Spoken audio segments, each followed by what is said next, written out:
Jim Gaffigan has a new show out. It'll be coming out pretty soon on Comedy Central, I believe. But he has the first episode up on his website.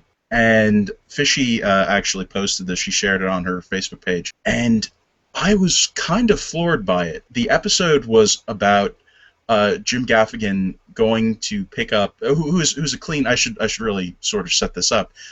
Jim Gaffigan is a clean comic. He's religious, but that's not really a big thing of what he does in his routines. But it is clear that he's not the traditional sort of 7 words you can't say on TV. He's not George Carlin. And the focus of this episode of his show was he goes to pick up a Bible that his wife got as an award or as a gift of some sort for her work in the community with their church, and through a series of events he goes to a comedy club and has a picture taken of him holding this gigantic Bible, and then just things devolve. Huffington Post picks it up, and then he's getting interviewed on all of the television shows, and everybody has a different reaction to it. And at one point, he's sitting there, and they have actual celebrities doing these roles. He's sitting there across from Jon Stewart, and Jon Stewart's asking about this and this ginormous Bible. I mean, really huge Bible. And Gaffigan refers to it as the Tempur-Pedic Bible, and he was saying that he asked the priest to give him the Bible in a trash bag. They are watching Jim and his wife this interview. She turns to him and says, "A trash bag? Really?" And they have this conversation, and it devolves into, "Well, I wouldn't want to make the Shiites mad at me." And she says, "You're more upset. You're more worried about getting Shiites angry with you than your wife?"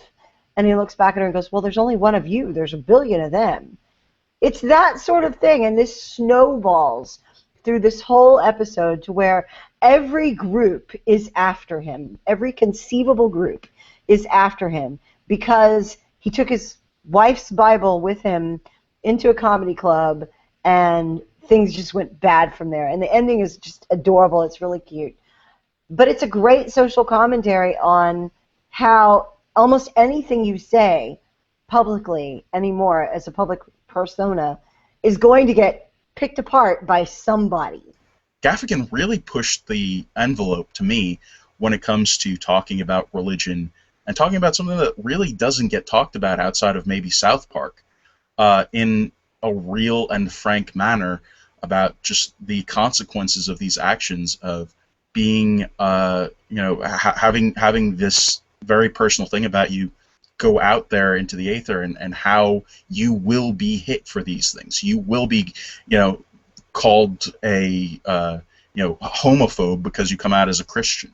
It's just going to happen. The places that this episode went were, groundbreaking to me. They were something that I did not expect to see coming out of any kind of a TV show, but let alone one that's going to be on Comedy Central. It was a very interesting episode.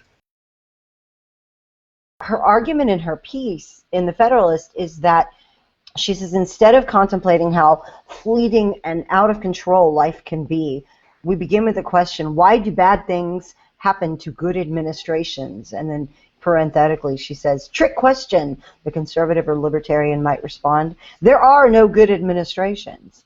And so it requires that you defend the goodness of government control or subsidies or whatever, because government is not fallible. We're the ones that are not doing it right by not funding it.